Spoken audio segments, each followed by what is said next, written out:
नमस्ते दोस्तों, स्वागत है आपका हमारे चैनल IMTS पर। आज हम बात करेंगे एक ऐसे तत्व के बारे में जो न सिर्फ अपनी शक्तियों से दुनिया को हैरान कर चुका है, बल्कि अपने खतरों के लिए भी बहुत जाना जाता है, प्लूटोनियम। क्या आप जानते हैं कि यह तत्व सिर्फ न्यूक्लियर हथियारों का हिस्सा ही नहीं है, बल्कि इसकी रेडियो एक्टिविटी इतनी शक्तिशाली है कि इसका प्रभाव हजारों सालों तक हमारे पर्यावरण पर बना रह सकता है। जी हाँ, यही कारण है कि प्लूटोनियम को संभालने और स्टोर करने में सुरक्षा उपायों की कोई कमी नहीं छोड़ी जाती। आज के इस वीडियो में हम प्लूटोनियम के खतरों, उपयोग और इसके पर्यावरण पर प्रभाव के बारे में विस्तार से जानेंगे। साथ ही यह भी समझेंगे कि कैसे इसका सही उपयोग और सुरक्षा उपाय हमारे जीवन को बचा सकते हैं। Plutonium also known as Pu एक मेटलिक एलिमेंट है जो पीरियोडिक टेबल के F ब्लॉक में स्थित है और इसका परमाणु क्रमांक 94 है। यह यूरेनियम और नेपच्यूनियम की तरह एक्टिनाइड ग्रुप का हिस्सा है। प्लूटोनियम को इसके रेडियोएक्टिव गुणों के लिए जाना जाता है और इसे एक मानव निर्मित आर्टिफिशियल तत्व माना जाता है, क्योंकि यह पृथ्वी पर बहुत कम मात्रा में पाया जाता है। यह न्यूक्लियर इंडस्ट्री में, खास तौर पर न्यूक्लियर हथियारों के निर्माण में बहुत महत्वपूर्ण है। इसकी रेडियोएक्टिव प्रकृति इसे बेहद खतरनाक बनाती है, क्योंकि इसके संपर्क में आने से न सिर्फ मानव जीवन को खतरा हो सकता है, बल्कि यह पूरे पारिस्थितिकी तंत्र इकोसिस्टम पर भी बुरा असर डाल सकता है। इसका प्रभाव इतने लंबे समय तक रह सकता है कि इसे बिना सही तरीके से नियंत्रित किए रखना बहुत मुश्किल हो सकता है। प्लूटोनियम की खोज 1940 में कैलिफोर्निया विश्वविद्यालय के वैज्ञानिकों ग्लेन टी सीबोर्ग और H बर्डसली ने की थी।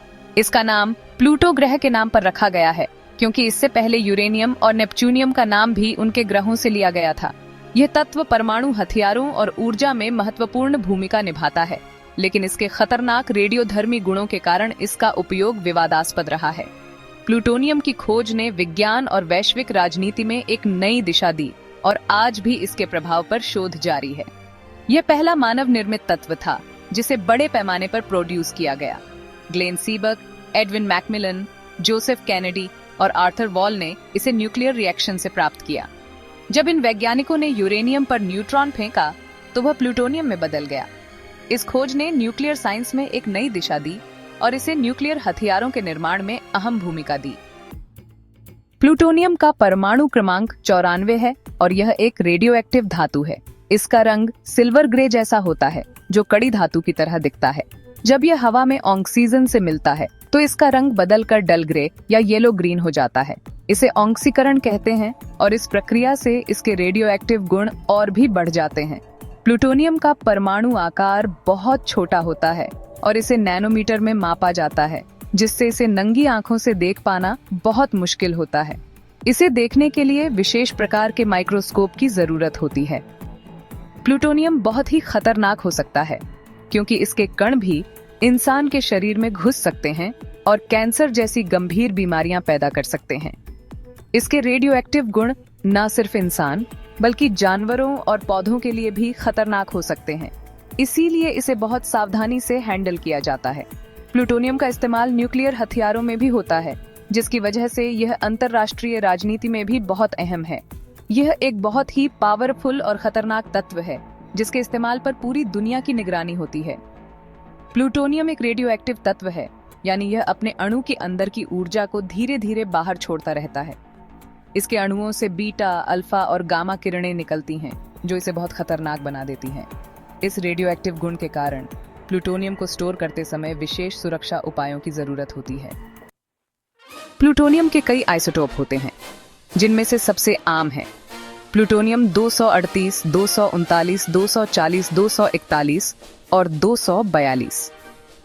इन आइसोटॉप्स के अणुओं में न्यूट्रॉन की संख्या अलग अलग होती है, लेकिन प्रोटॉन की संख्या समान रहती है। इनमें से प्लूटोनियम 239 का उपयोग मुख्य रूप से न्यूक्लियर हथियारों के निर्माण में और न्यूक्लियर रिएक्टर्स में फ्यूल के रूप में किया जाता है। वहीं प्लूटोनियम 238 का इस्तेमाल स्पेस प्रॉप्स में ऊर्जा उत्पन्न करने के लिए किया जाता है, खासकर उन मिशनों में जहां सूरज की रोशनी नहीं पहुंच पाती। प्लूटोनियम की रेडियो एक्टिविटी इसे बेहद खतरनाक बना देती है। ये लगातार अल्फा, बीटा और गामा किरणों का उत्सर्जन करता है, जो इसे एक घातक और असुरक्षित तत्व बना देती है। विशेष रूप से प्लूटोनियम मुख्य रूप से अल्फा कणों ए कण का उत्सर्जन करता है, जो शरीर के अंदर पहुंचने पर अत्यधिक खतरनाक हो सकते हैं। इसका सबसे सामान्य समस्थानिक प्लूटोनियम 239 लगभग 24,100 वर्षों तक सक्रिय रहता है, जिससे यह एक दीर्घकालिक रेडियोधर्मी खतरा बन जाता है। इसके रेडियोएक्टिव गुण उसे परमाणु हथियारों और ऊर्जा उत्पादन में उपयोगी बनाते हैं, लेकिन इसके संपर्क में आने से कैंसर और अन्य स्वास्थ्य समस्याएं हो सकती हैं। इसलिए इसके सुरक्षा मानकों का पालन करना अत्यंत महत्वपूर्ण है। इसके भंडारण और परिवहन के दौरान विशेष सावधानियां बरती जाती हैं। अल्फा किरणें कम दूरी तक ही नुकसान पहुंचाती हैं, लेकिन अगर ये शरीर में प्रवेश कर जाती हैं, तो यह गंभीर स्वास्थ्य समस्याओं का कारण बन सकती हैं। बीटा और गामा किरणें शरीर में गहराई तक प्रवेश कर सकती हैं और कोशिकाओं को नुकसान पहुंचाने की क्षमता रखती हैं। इससे कैंसर और अन्य गंभीर बीमारियां हो सकती हैं। प्लूटोनियम का शरीर में प्रवेश। प्लूटोनियम मुख्य रूप से सांस के जरिए शरीर में प्रवेश कर सकता है, लेकिन यह खाने या शरीर में चोट लगने पर भी अंदर जा सकता है। जब यह शरीर के अंदर प्रवेश करता है, तो यह आंतरिक अंगों को नुकसान पहुंचाता है और खासकर लिवर, किडनी और हड्डियों पर इसका प्रभाव हो सकता है। इसके प्रभावों से बचने के लिए इसे सावधानी से हैंडल किया जाता है और इसके लिए विशेष सुरक्षा उपकरणों का उपयोग किया जाता है।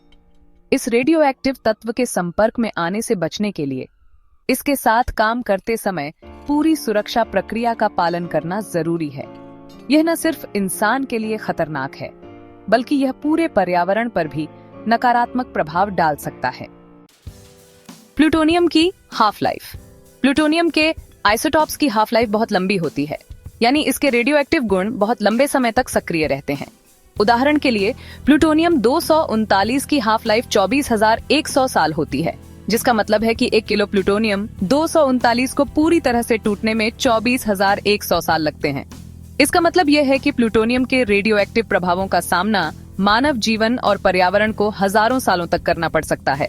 इसके अलावा प्लूटोनियम 238 की हाफ लाइफ 87.7 साल, प्लूटोनियम 240 की 6,564 साल, प्लूटोनियम 241 की 14.4 साल और प्लूटोनियम 242 की हाफ लाइफ 3,733 साल होती है। ये लंबी हाफ लाइफ प्लूटोनियम को और भी खतरनाक बनाती है, क्योंकि इसका रेडियोएक्टिव प्रभाव हजारों सालों तक बरकरार रहता है। अगर इसे सही तरीके से मैनेज न किया जाए, तो यह पर्यावरण में प्रदूषण फैला सकता है और खतरनाक रेडिएशन पैदा कर सकता है, जो मानव जीवन और जानवरों के लिए गंभीर खतरा पैदा कर सकता है। प्लूटोनियम एक अत्यधिक खतरनाक तत्व है, जो अगर सही तरीके से नष्ट न किया जाए, तो यह पर्यावरण में फैल सकता है। यह प्रदूषण पानी, मिट्टी और हवा में फैल सकता है और इससे यह खाद्य श्रृंखला के जरिए जीवों के शरीर में भी प्रवेश कर सकता है। इस प्रदूषण से सिर्फ इंसान ही नहीं, बल्कि पूरी पारिस्थितिकी इकोसिस्टम पर नकारात्मक प्रभाव पड़ सकता है। प्लूटोनियम का प्रदूषण इसलिए भी खतरनाक होता है क्योंकि यह रेडियोएक्टिव किरणों का उत्सर्जन करता है, जिससे यह शरीर के डीएनए को नुकसान पहुंचा सकता है। इसके प्रभाव से कैंसर जैसी बीमारियां हो सकती हैं और यह जीनोमिक परिवर्तन भी कर सकता है, जिससे अगली पीढ़ी में भी बीमारियां फैल सकती हैं। इस प्रकार अगर प्लूटोनियम का सही तरीके से निस्तारण नहीं किया गया, तो इसके दीर्घकालिक प्रभावों से पूरी मानवता को खतरा हो सकता है। प्लूटोनियम एक बेहद खतरनाक तत्व है और इसके संपर्क से होने वाली समस्याओं को बहुत गंभीरता से लिया जाता है। इसे सुरक्षित रूप से हैंडल करने के लिए विशेष सुरक्षा उपायों की आवश्यकता होती है। प्लूटोनियम से निकलने वाली रेडियोएक्टिव किरणों से बचने के लिए इसे बेहद सुरक्षित और संरक्षित स्थानों पर स्टोर किया जाता है। इसे स्ट्रैंग, नॉन रिएक्टिव मटेरियल से बने कंटेनरों में रखा जाता है, ताकि रेडिएशन बाहर न निकल सके और इसके प्रभाव से बचा जा सके। इसके अलावा इसके साथ काम करते वक्त बहुत उच्च सुरक्षा मानकों का पालन किया जाता है, जैसे कि स्पेशल गियर और हैंडलिंग तकनीक, ताकि इसकी रेडियोएक्टिविटी से बचा जा सके और इसका प्रभाव न्यूनतम किया जा सके। इसलिए प्लूटोनियम जैसे खतरनाक तत्व के प्रभाव को कम करने और उसे सुरक्षित रखने के लिए उचित प्रबंधन और सुरक्षा उपाय बेहद जरूरी हैं। इसके अलावा प्लूटोनियम को नियंत्रित तापमान में रखा जाता है, क्योंकि यह लगातार हीट जनरेट करता है। इसे ठंडा रखने के लिए खास कूलिंग सिस्टम्स का इस्तेमाल किया जाता है। यह तत्व भूकंप जैसी प्राकृतिक आपदाओं से भी बचाव के लिए स्थिर भौगोलिक स्थानों पर स्टोर किया जाता है, ताकि कोई रिस्क न हो और इसके रेडियोएक्टिव प्रभाव से पर्यावरण पर असर न पड़े। प्लूटोनियम का वैकल्पिक उपयोग। चूंकि प्लूटोनियम एक बहुत ही खतरनाक तत्व है, इसके वैकल्पिक स्रोतों पर काम किया जा रहा है। थोरियम एक प्राकृतिक तत्व है जो प्लूटोनियम की तुलना में कम रेडियोएक्टिव होता है। इसे न्यूक्लियर रिएक्टर्स में फ्यूल के रूप में इस्तेमाल किया जा सकता है और यह पर्यावरण के लिए कम हानिकारक हो सकता है। इसके अलावा अन्य नवीकरणीय ऊर्जा स्रोत जैसे सोलर, विंड और हाइड्रो पावर भी प्लूटोनियम के विकल्प के रूप में विकसित किए जा रहे हैं। इन ऊर्जा स्रोतों का इस्तेमाल प्लूटोनियम के खतरों को कम करने में मदद कर सकता है और पर्यावरण की सुरक्षा भी सुनिश्चित कर सकता है। प्लूटोनियम एक बहुत ही खतरनाक और पावरफुल तत्व है जिसका इस्तेमाल न्यूक्लियर ऊर्जा और हथियारों में किया जाता है। इसके खतरों को देखते हुए इसे संभालते वक्त बहुत सावधानी बरतनी पड़ती है। इसकी लंबी हाफ लाइफ और रेडियोएक्टिविटी इसे पर्यावरण और जीवन के लिए खतरा बना सकती है। इसके बावजूद प्लूटोनियम का इस्तेमाल न्यूक्लियर ऊर्जा उत्पादन और स्पेस मिशनों में भी बहुत महत्वपूर्ण है। अब आप प्लूटोनियम के खतरों और इसके उपयोग को अच्छे से समझ सकते हैं। अगर इस विषय से जुड़ी कोई और जानकारी या सवाल हो तो कृपया कमेंट करके हमें बताएं। साथ ही हमें यह भी बताएं कि आपको ये वीडियो कैसी लगी। चैनल को सब्सक्राइब करें और बेल आइकन दबाएं ताकि आप हमारी अगली वीडियो मिस न करें। धन्यवाद।